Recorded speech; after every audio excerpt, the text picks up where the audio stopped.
fragmentation versus wholeness. The book Eckhart Tolle's Oneness with All Life expresses a beautiful concept called as fragmentation. What is fragmentation? It is distortion. It is just the opposite of oneness. Ego's way in this world is to divide and separate, and that's how it survives.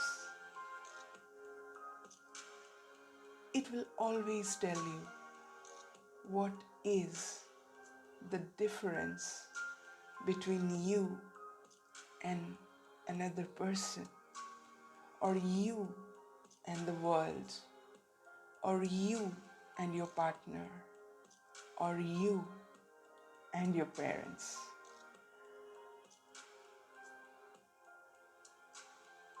The pure and perfect example of these fragmented methods of ego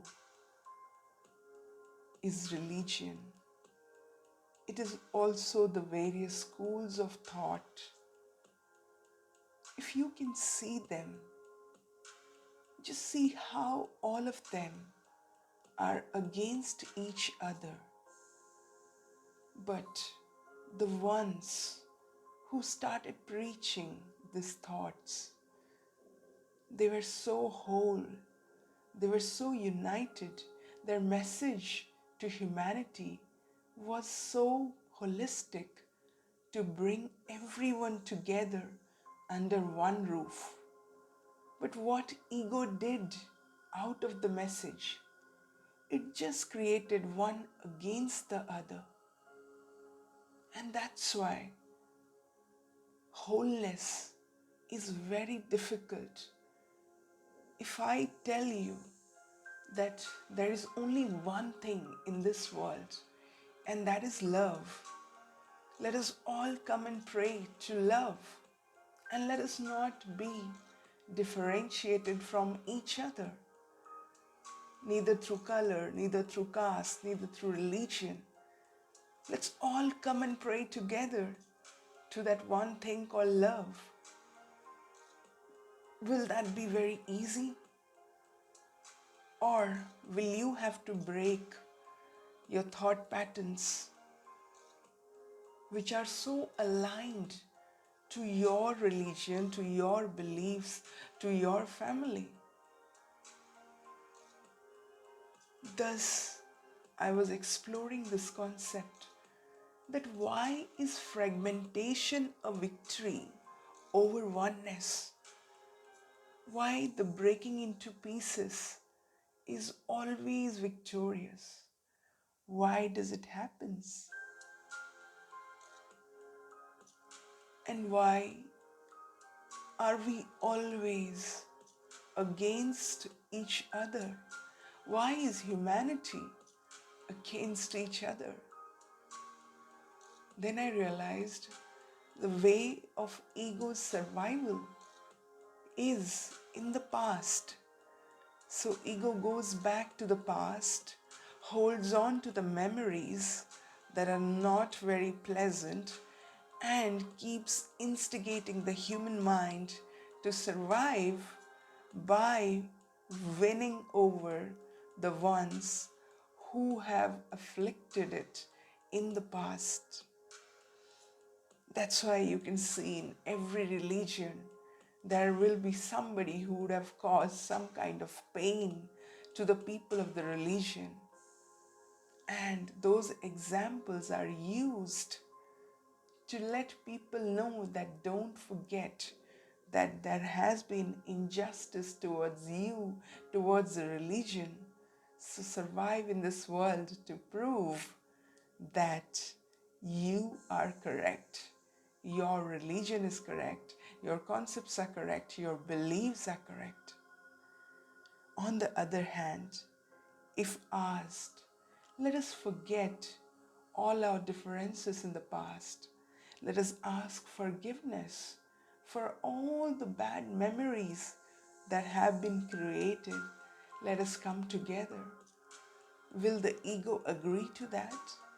Yes, of course, initially it will agree to that. It will agree because it knows that it has a way to fragment again. So again, it's like two people will meet, they will stay together, and in some time, they will start arguing over the past. How you did this to me, or how you did that to me.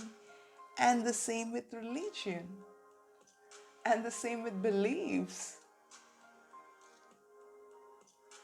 Just think once that if we remove the concept of fragmentation and bring out the concept of oneness, bring out the concept of wholeness with all life, then you, your brother, your sister, your father, your mother, and one stranger from outside, should it be such a difficult thing to accept?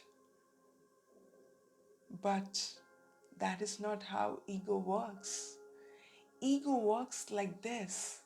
You, your mother, your brother, your father, you all are one, and the rest of the world is not one with you.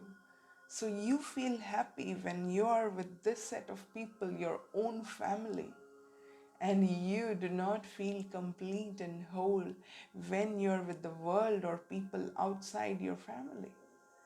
That's an example of how fragmented we are. And today's day, fragmentation is at every place. We are not whole. We are not whole. We are not complete in a relationship. We are not complete in the work which we are doing.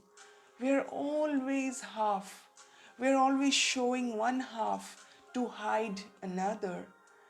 When we are at work, we are hiding that part of us that wants to explore new things. When we are in a relationship, we are hiding the gray parts of us that might cause any offense to the partner, or they may leave us. We are so fragmented, and that is where Eckhart Tolle brings the concept of wholeness.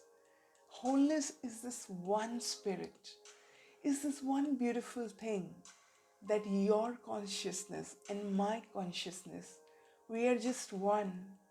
We are not different.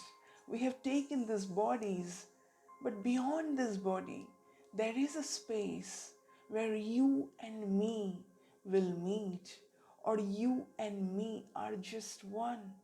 Every religion brings us back to that one concept, to that one self, to that one wholeness, to that one united approach towards everyone, and bring it other way around. You are again lost in the trap that he's bad, she's bad, she did not do this with you, he did not do this with you. Just leave them, just forget them, just let them go. These are ego's way to survive on this world. And that's how humanity survives. One religion survives over another.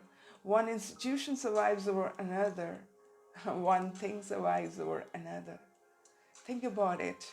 Why do you want to lead a fragmented life? Why not a complete life? Why not a whole life? But a complete and whole life cannot come from another human being to you. A complete and whole life is your own effort to become complete, is your own effort to know each part of your personality, whether it is distorted, whether it is happy, whether it is pleasant. One has to bring them together. One has to accept oneself together. Similarly, one has to accept the world around ourselves, the people around ourselves, knowing that we are all one and it is just one consciousness. And when we have the one consciousness, then there is no ego, then there is just oneness, and we are one forever.